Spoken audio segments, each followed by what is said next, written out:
guys, welcome back to the Mission Empowered podcast with me, your host Emily. Hope you're all doing well. 2nd January, no, not the 2nd January, 2nd Monday in January of 2024. I hope the first week has been treating you well. Before we get into this episode, I think I just want to start it by saying, if it hasn't, don't worry, it's fine. I put a post on my Instagram the other days about things to remember after the first week, and one of them was literally like, please don't take to heart what you see on Instagram. 90% of people haven't smashed the first week of January, so it's okay. Last week for me was a slog. I mean, I still did the things I wanted to do, but I didn't feel motivated doing it. I didn't feel like how I felt like in bunny ears or whatever you want to call them. I never know what to say on the podcast. Are they bunny ears or inverted commas? If we've got any friends, fans watching or listening, Joey. Right, sorry. So last week, it was more of a week of getting our feet back into normal life after Christmas, I think. And I think I just wanted to start this episode by saying, if you are a regular listener, love you, thank you. But also don't worry if last week was a little bit finishing off the crackers, the leftover bit. I mean, I don't know about you, but I couldn't think of anything worse than having pate or any more cheese, so that's a good thing. But last week for me was finding my feet back into my morning routine, back into getting to the gym. This week I feel so much better, but I also think I feel so much better because I gave myself a little bit of a self-compassion last week and was like, it's okay, like we are coming off the back of Christmas, it's the first week of the year. I think for a lot of people it's quite a miserable week, because you're coming off like the highs of being with friends, being with family, going loads of social occasions into January where it's like bleak, no plans, everyone's doing dry Jan. But what we're going to do today is help you create some healthier habits that you can start doing in January and take into 2024. Now, I've written down my 5 top habits. If I was going to advise to anyone to start doing, these would be it. I know that these are going to change the game for you. They're going to change the game for you and how you feel physically, how you feel mentally. And if we don't have a lot of stuff going on in January, now is a perfect time to focus on these things, because they are going to promote positivity in what can be quite, well, I don't know whether I should maybe have researched this. Is it the most depressing month of the year? I don't know. I mean, I don't mind January because I try and flip my mindset of it's a fresh start. But I know for a lot of people it can be a little bit, imagine was a word, but it's not. Okay, so hopefully today's episode is going to help you, because we are going to be talking about habits that we can take into 2024 to start living our best life. Okay. First thing we're going to say is, talking about habits then, it's really important to remember, because you see loads of things on Instagram of how long it takes to create a habit. And one of the greatest books I've ever read was Atomic Habits by James Clear. I've spoke about this a lot on the podcast before, and I take a lot of like implementation of habits and mindset around habits from that book. So if you are looking for some books to read, we'll get onto that one in a minute. That would be a really good one. Oh, I've just thought of something that I'm going to add into the podcast. Let me just make a little note. All right, so 5 habits. We're going to kick it off. Oh, guys, sorry. It's 8:39 a.m. and I've started having 2 pods in my coffee. So maybe I just need to take a breath and learn to finish my points. So when we see a lot about habits, and I took this in the James Clear Atomic Habits book, we see a lot of things on Instagram or social media of how long a habit takes. Our habit takes on average 66 days to be implemented and ingrained in us. Okay. It can also range, I think it's from like 21 up to like 300 and something. So there's a big variation there. But if we think in our head, right, 66 days on average, I'm going to do this thing for 66 days, and then it's not going to be such as a slog. Because another little tagline I will say about habits is, and I say this to a lot to my clients, hassle before habit. Anytime we want to start something new that's going to benefit us, or we really want it to be part of our life, we have to remember that we are not going to wake up one day and it be like, boom, that wasn't hard to implement and I've done it. So whenever you struggle with a new habit, I want you to remember this: hassle before habit. Okay, it is going to feel a little bit of hard work. It is going to take a little bit of gritting your teeth to do it when you don't want to do it. But the reward that is going to come afterwards, it is going to be ingrained in you, and it's not going to take so much brain space if we continue to do it, the longer we do it, if that makes sense. Okay, like brushing your teeth when you were younger, or if you've got kids, you get some kids who hate brushing their teeth, and they're like, oh, I don't want to do it. But if you fast forward to your 30-year-old self, you don't even think about brushing your teeth. You get up in the morning, you brush your teeth because it's a habit and it's ingrained. Okay, so any habit can be like that, can have that effect on you. Is that the longer we do it, the less energy and brain space it's going to make to do it. So it's going to take to do it. So just remember in your head, 66 days, it's going to get a lot easier. Now we can go into the first point. So the first point for me of creating good habits starts with your morning routine. Okay, because how we start our morning routine generally sets a tone for the rest of our day.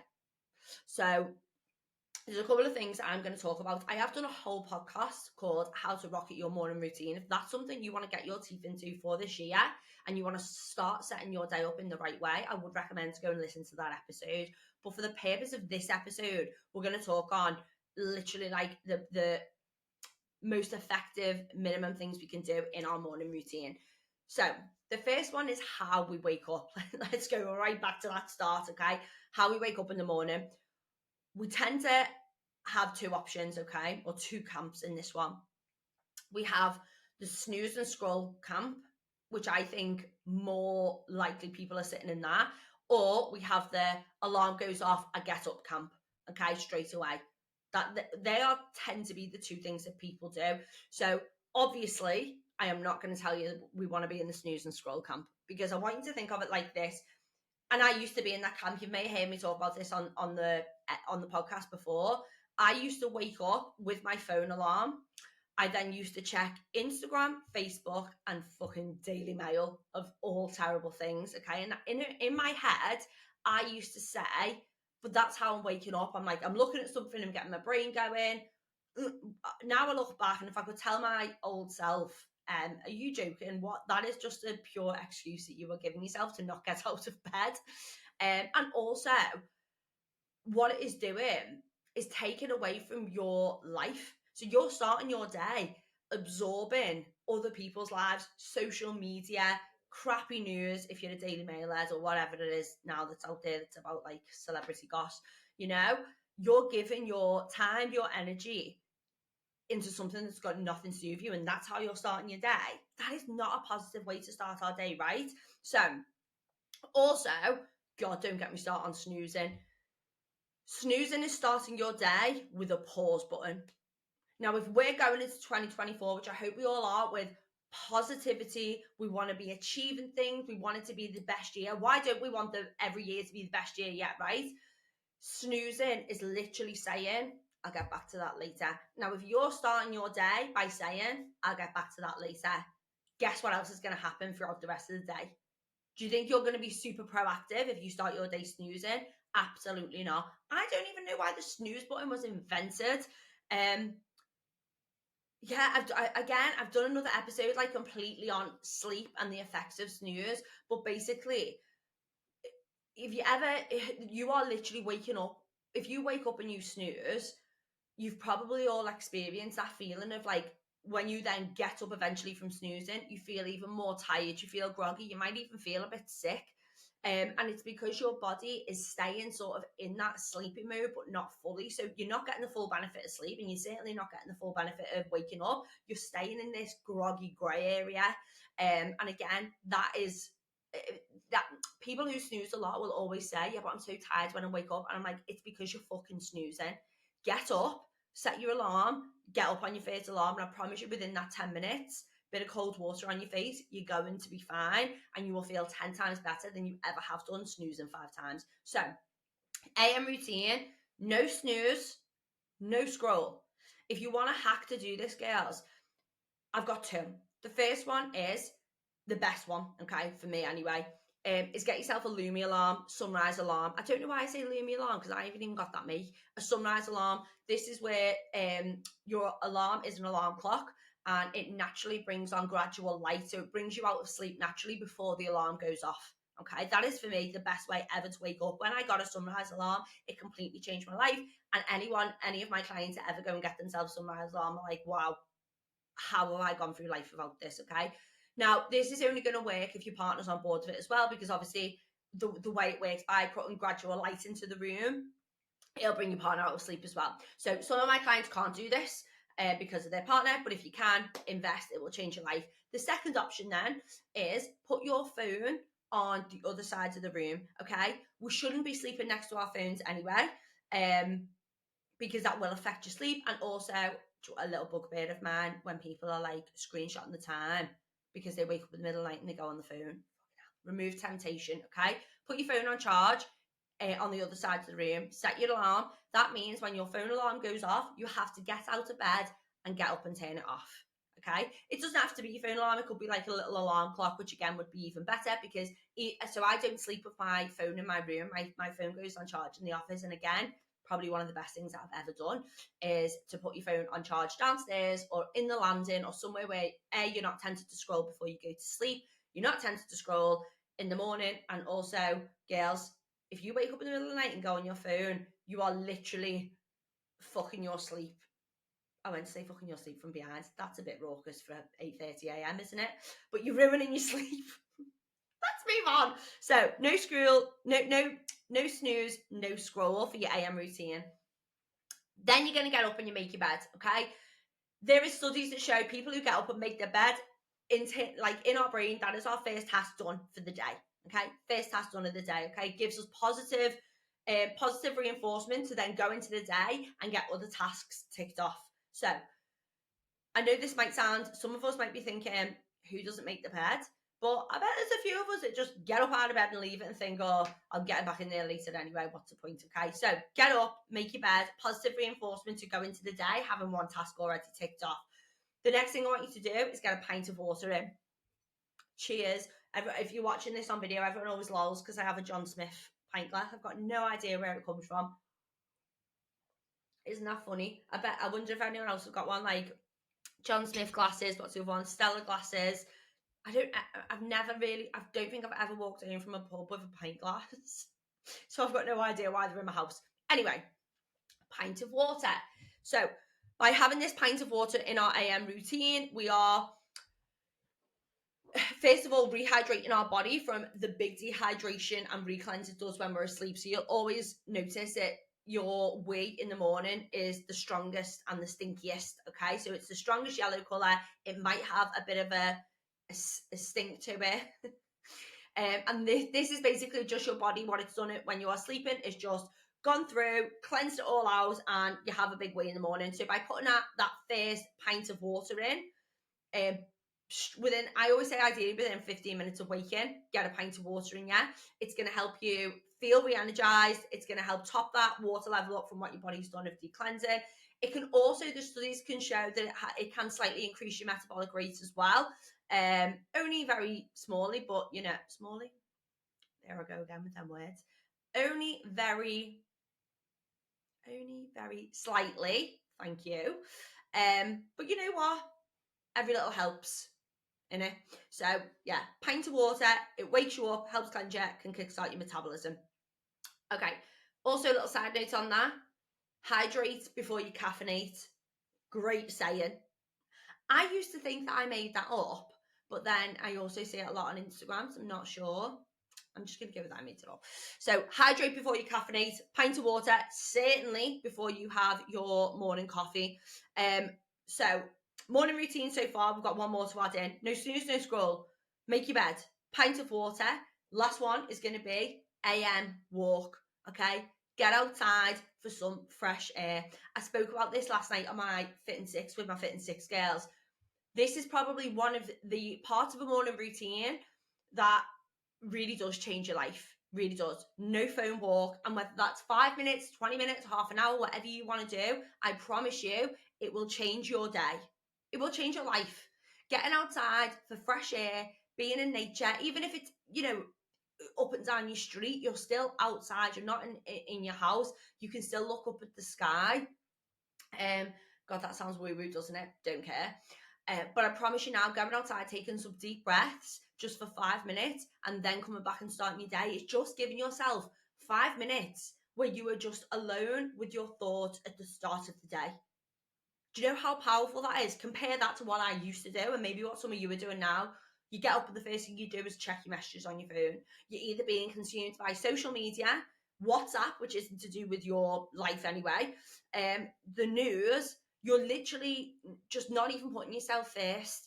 Okay, so if you can get outside for 5 minutes and just take some deep breaths and just comprehend with the day ahead, what have I got to do today? Who am I seeing today? What am I grateful for today? Which is going to come on to our next one. Okay, so the first habit I want you to take into 2024 is setting up a solid morning routine. Now, they are the basics that I've just gone through. If you go and listen to Rocket Your Morning Routine, it is full of other ideas and other bits and bobs in there that you could implement if you really, really want to go for it, okay? But the first one for me, morning routine, girls, set your day up the right way. And I promise you, by the end of 2024, you will be feeling like a completely different person. Okay, so the next one, which is sort of what I ended point 1 on, is just having more gratitude and kindness in our life. So there are a lot of studies that show being grateful and being kind brings more positive energy into our lives, gives us a better positive outlook for our life. Now, you must remember, as humans, we are ingrained to look for the negative in situations from our caveman days of looking for danger. So we actually have to retrain our brain to be positive, to look for the positives. Now, again, as I said, just going back to the beginning, habits, this isn't going to happen overnight. If you are quite I don't want to say naturally negative person, that's a crap term, but if you feel like you are quite negative and you struggle with that, that doesn't mean you have to live your life like that. You can change, you can develop. And by practicing gratitude is the best way to start. So, what is gratitude? You don't have to write it down. I don't write mine down, whether that's right or wrong, whatever. It works for me. I'm a pretty fucking positive person, right? In the morning, on my morning walk, which I've just finished on point 1 with, I always list off at least 3 things that I'm grateful for, and I say them out loud.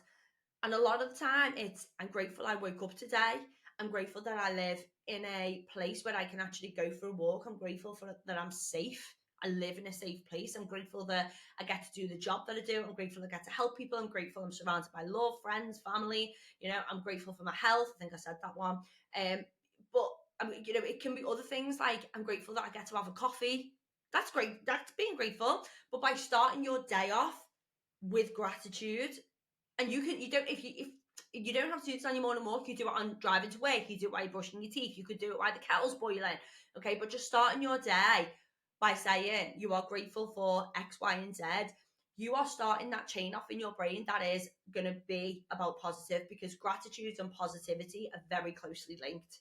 So if you want to become a more positive person in 2024, start with this. Start with being the thing. Start by saying the things that you are grateful for. Let me just see what I'm got in my notes here. Okay, so gratitude is a big one. Okay, you can also start to notice things in the day to be grateful for. I personally like to start my day with it because I feel like I'm starting my brain in the right direction I want it to go. But when you get to work and someone makes you a brew, you can be like, oh, that's so nice. I'm really grateful for that. Or a meeting goes well. Just take a moment to acknowledge that you're grateful for it and don't take it for granted. I promise you right now, it will make you feel so much happier, so much more positive. And this is going to lead on to point 2.2, yeah, is being a bit more kind, doing small acts of kindness.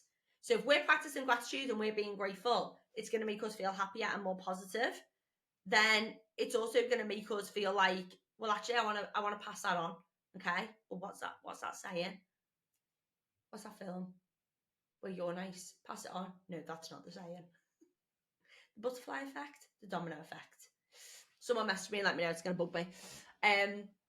But yeah, you're going to pass that on. So if you're feeling nice, you're going to be nice to other people. So when we talk about acts of kindness, again, what this is going to do is just reinforce positivity back into us. Now, you don't want to go and be kind to people because you want to feel better.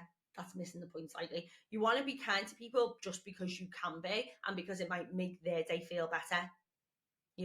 So this can be small. How I try and do a lot of my acts of kindness is if I'm walking Buddy, the dog in the streets and I see someone and they're walking, I will literally always say, hiya, how are you? Now, I want you to take a moment. If you're not that person, how would you feel if I walked past you, didn't know you, and was like, hi, how are you? Would you be taken back by that and be like, whoa, no one's asked me that? Sorry, girls, how fucked up is that? How mad is that we think when someone says, hi, how are you? That is a bit of a shock to us. Isn't that a sad world? Because I know a lot of people do think that. So by you saying, hi, how are you? That is going to affect that person and think, wow, like that's just out of the blue that someone's asking. And you'll probably just reply and go, oh yeah, good, thank you, hope you are too. That's very slight, small exchange has just made both of your days better. And if both of your days have got that little bit better, you're probably then going to see the next person, give them a smile. That's going to make them. What is it called? The butterfly effect? What is that effect? This is why I don't edit the podcast, right? But you know what I'm saying? The ripple effect, let's just say that. It's going to affect more people from nothing, from just being kind. It could be, messaging your friends and just saying, I was just thinking about you this morning, hope you have a really nice day. These little things, that is going to make your friend's day so much better. Texting your partner, morning, love you. Very small things, okay? Going into work, if you know that you work with someone who is maybe quite introverted, is just going in and going up to them saying, do you want to grab a coffee on 10-minute break at 10? Do you want to grab a coffee at 10? That again, if they're quite introverted and they might not have many friends, they might have not that many people around them who's asking how they're doing or what's going on, So point two is just being kind to people. What's that say there? It's just being kind to people and doing random acts of kindness. Last one, because it's just come to me, is, and this is this a random act of kindness? I don't know. A guy was walking in front of me with his dog the other week, right? And he had his dog satchel on, he's walking his dog, and his poo bags fell out his dog bag. He was a bit further ahead of me, probably 3 minutes in front of me walking ahead. So I ran up, picked the poo bags up, and I ran up to him and I was like, oh, sorry mate, you've just dropped these out your bag, I know how important they are. And he was like, oh, thanks, we're off out for an hour now, God, don't know what I would have done without them. By doing that, a lot of people may have watched that happen and gone, I can't be arsed running after him. Fuck that. Yeah? And ended that chance to increase their positivity, that other person's positivity, and just thought, what the hell? That small act of, I'll do that for them, even though I don't have to, I will, is obviously going to make me, I don't know, it's a tough one, because I think for me, right now, I would just do that automatically because it's a habit. But I think just doing them small things is then give that person, maybe he went on to do something nice for someone else that day. So 2.2 or 2 and a whole, gratitude and be a bit kinder for our next habit. Okay, what time are we on here? Okay, I need to get a shuffle on, 23 minutes. So that is habit 2. It's again simple, doesn't require money, doesn't require a lot of time. Be grateful, be kind. Make that a habit, make that a purposeful habit. Try and do something every day that is a small act of kindness for someone else. Number 3 then is moving our body every day. So I'm not talking about the gym here. Okay, this is something I've started to implement. I didn't actually start it for January 24. It was more the back end of last year. It was like, I want to move my body. I do my workout to do my gym and they have a purpose. I want to move my body in more fun ways in 2024. So last week, me and Oz went rock climbing. We've started to play badminton, not for fat loss or a physique or because we want to be the best at it, more just because it feels good to move your body. Moving our body has so many, benefits. A lot of it is probably for mental health. If you think about what a lot of us do for our job, we're in front of a screen, we're sat on our arse. If you're like me and you work from home, we're on our own a lot. Moving our body in any sort of way, whether that's a Zumba class, a stretch, playing netball, joining a hiking club, just going for a bit more of a walk where you're just going to interact with people, it's going to benefit us so much. So I would love you to have an outlook and a habit for 2024 that is moving your body away from purposeful exercise. Okay, so that might mean of a weekend, if you meet your friends up for a coffee, maybe change that and be like, do you know what? Each month, this month, should we try and go for a walk somewhere different that we've never been before? Not to get our steps in, although obviously it will help, but just to do that together, you know? So yeah, number 3, that was a quick one, wasn't it? Is I recommend you to get a habit for 2024 that is moving your body away from purposeful exercise, but moving it into things that you are, our bodies are made to move. They do so. This is going to contradict what I do for a job, but bear with me. They are made for so much more than to go to the gym. That doesn't have to be our own exercise, Sorry, I just had a terrible feeling. I was looking at the wrong camera. Anyway, I was recording on the wrong camera. So our bodies are made for so much more than how much we can squat, lunge, and bench press. Yeah, it's great to do that. But if you're already in that habit of going to the gym, add another one on, pick up a hobby, go for a hike.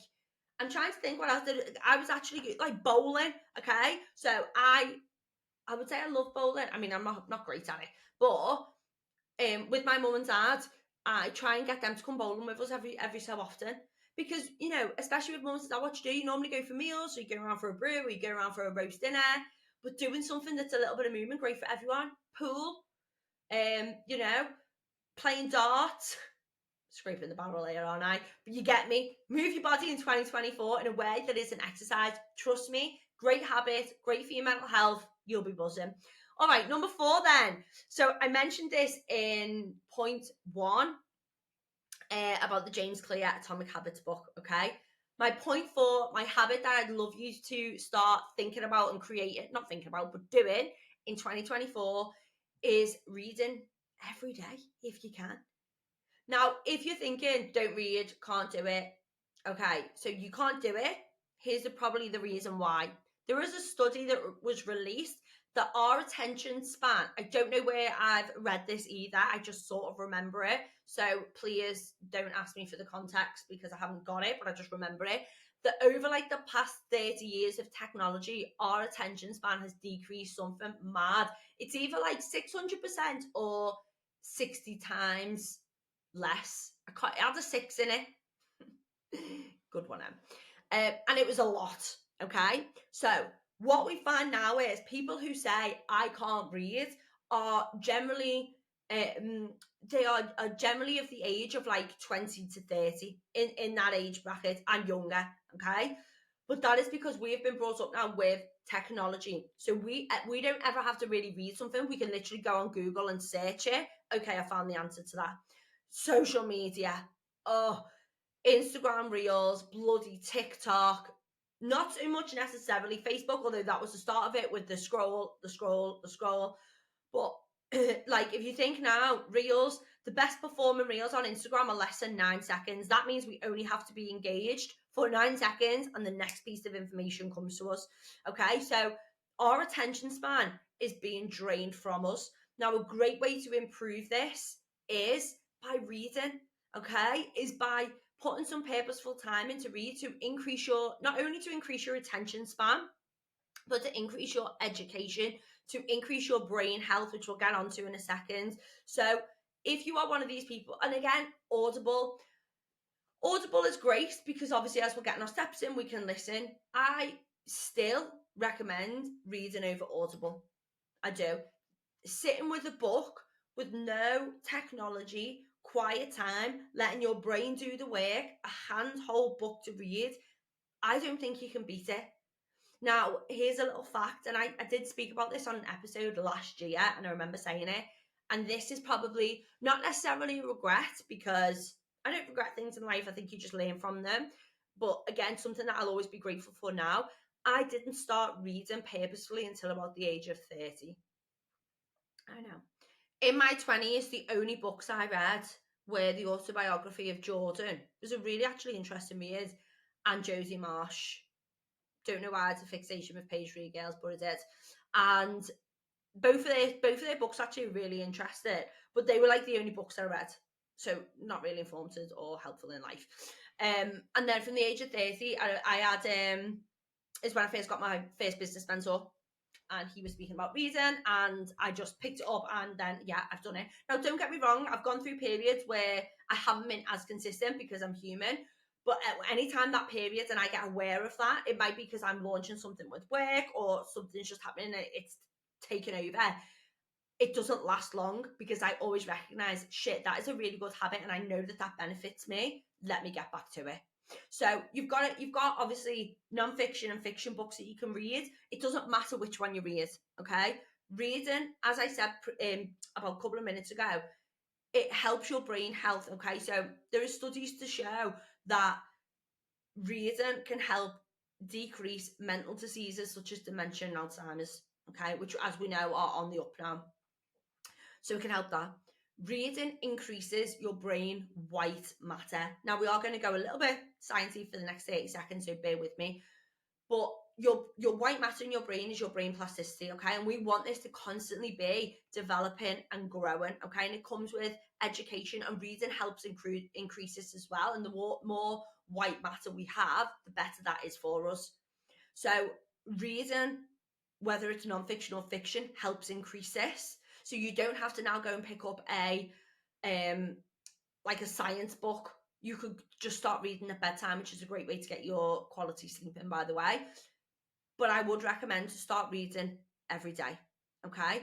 It also helps us be more empathetic with one another, which links into my point 2, which was being kind and being kind to others and acknowledging others, okay? If reading increases our empathy with others, what a nicer place this world would be if we can be more empathetic with each other. Because right now we live in an age where if someone does something wrong or not quick enough, we get so frustrated.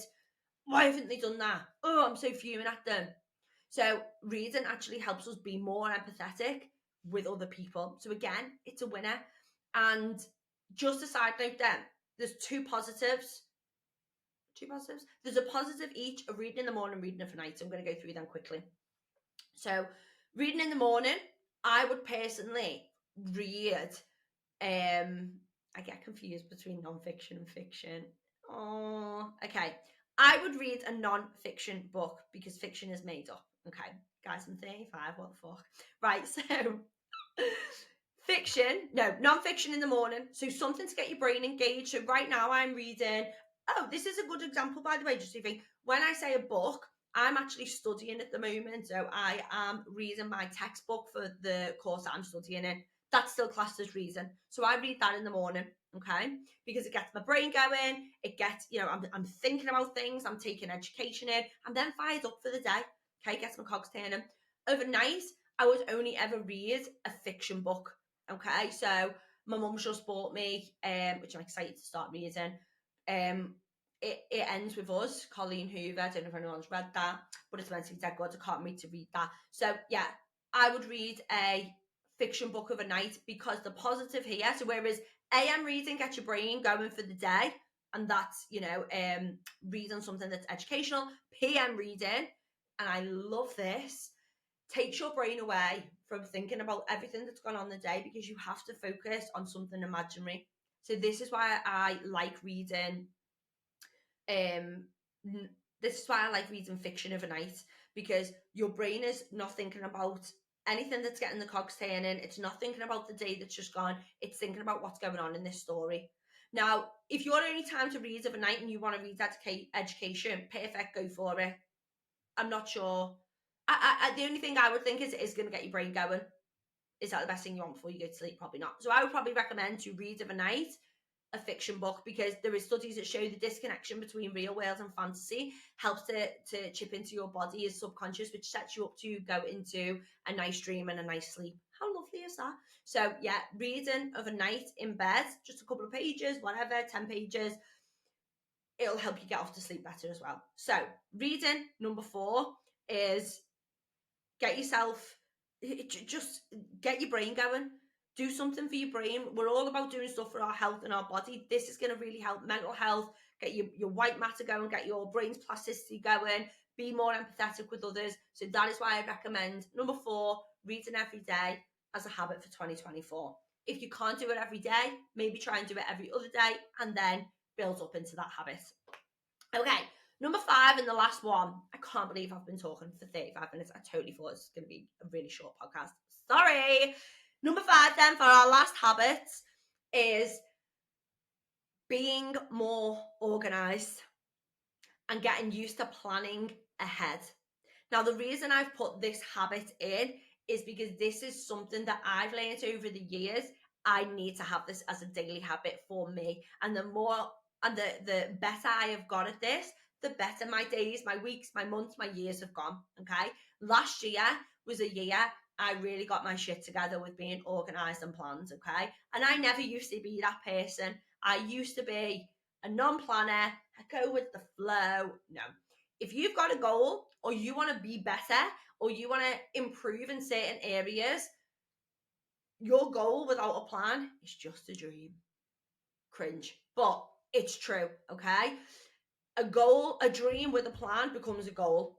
And that's what you've got to remember, okay? So being planned and being organized is something we should all try and be aiming for in 2024 if we want to achieve something. And there are multiple areas of our life that we can be planned and organized. We've already spoken about one, which is our morning routine. You can then follow that up with an evening routine and you can write that down. I would recommend to write it down, by the way, if you're starting that morning routine. Just time block. I'm going to get up at 6 a.m. and this is how I'm going to do it in 30-minute increments or something like that. Okay? You can do the same for your nighttime routine. I personally recommend for everyone, which is free, is get yourself an electronic calendar on your phone. I use Google Calendar because it's free. You literally need a Google email and you're all set to go. Okay? In there, you can then plan your week ahead. You can input your gym sessions, your step time, your reading time. You can input when you are your work time, where your kids' clubs are. But being planned and organised and seeing that visually, it massively removes overwhelm. How much does everyone say, I'm so busy, I've got so much on? And I hear this all the time. And when I say, okay, but how are you organising your time? Like with what? Is it a paper diary or an electronic one? No, I don't have a diary. I'm like, well, no shit that you feel fucking overwhelmed because you're trying to do it in here as well as everything else we have to keep in here. So being planned and being organised is definitely a habit I would recommend that you start to implement for 2024. And like I said, you can get yourself a paper diary. You can get yourself a free electronic diary, okay?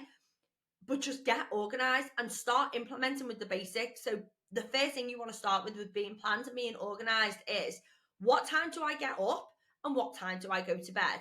Okay, now the most important thing of the day and the most important thing at the end of the day is in. We can start to fill in what goes in between. And then you can start to be more organised with your meal timings. Now, this isn't, you notice I haven't really spoke about fat loss in this podcast because it's not about fat loss. It's about health and how we feel. Now, meal timings, this also dictates how healthy we are and how we feel, okay? By not having set meal timings is when we then tend to lead to grab and go. When we're grabbing and we're going, that's when we start to think that's when we get stressed about eating, or we think, we have digestive issues because we haven't got that set meal time, we haven't got things planned in. I just grab something from the shop, I eat it while I'm driving here. Well, that's not good. Your body's not registering that you're eating. You're probably digesting with a high stress hormone, which isn't good for us either. So by being organised, just thinking, well, actually, Monday, Tuesday, Wednesday, I know I can eat lunch at this time. Get it in. Get it in. Being planned, being organised gives us feeling, and I spoke about this earlier, of positive reinforcements. We feel like we are one step ahead. Therefore, we feel more motivated to keep being one step ahead. We carry around positivity because we feel like we're in control. We feel like we're organized. And that is why number 5, if you, not even if you just have a goal, but just be organized in life and planning ahead, is going to help you drop that stress hormone, which we're all carrying a little bit too much of right now, and just feel more in control and like you've got your shit together. Who doesn't want to feel like that? Okay, so I think I've covered on that one. Let's wrap it up. My top 5 habits to implement for 2024. Number 1, get your morning routine sorted. How you start your day is going to dictate how the rest of the day goes. Number 2, practicing being more grateful and being kind. Super easy, but so powerful for you and everyone around you. Number 3, move your body for more than just exercise. Move your body because it can do. Move your body to enjoy different hobbies and different activities. Number 4, get reading. Start this habit. Start looking after your brain as well as your body. Start getting educated. Start being more empathetic. Start, putting yourself in different, like taking your brain into different situations away from everyday life. Okay, I promise you it will help you. And then number 5 is being more organized and being planned, removing overwhelm, and being a little bit more stress-free in 2024. Girlies, I hope you enjoyed this episode. And if you can't do all 5 of these habits, try doing one. Try start with one, come back to the pod, implement it a little bit more. Just before we finish, there is a little note that I did want to touch on with the reading. If you would like to start reading in 2024, but you don't know where to start, I would recommend a couple of books, and I'm just going to glance over to my bookshelf. So Atomic Habits, James Clear, it links in very well with this episode. Okay, if you want to start to learn about implementing habits and how they work, give that book a read. The next book, which I recommend to so many people, is by Jen Sincero, which is called You Are a Badass. It is an amazing, life-changing book about self-belief and positive thinking. So that is called Jen Sincero, You Are a Badass. What is the other one? I'll give you 3.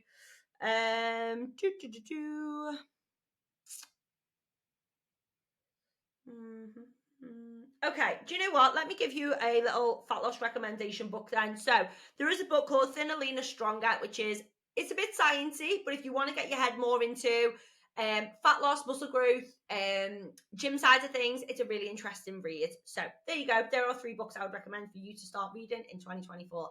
Guys, as always, thank you so much for giving me your time to listen today. I would recommend it if you did enjoy this podcast. Share it on your socials and please drop me a rating. It means a world to me. Goal in 2024 is to start getting these ratings up on the Spotify, on the podcast ratings on Apple or Spotify. So please drop me a rating. And you can always drop me a message over on Instagram at _em.powered. If you enjoyed this episode, please let me know. Okay, it's been a pleasure. Go smash it, and I will speak to you very soon. Love you. Bye.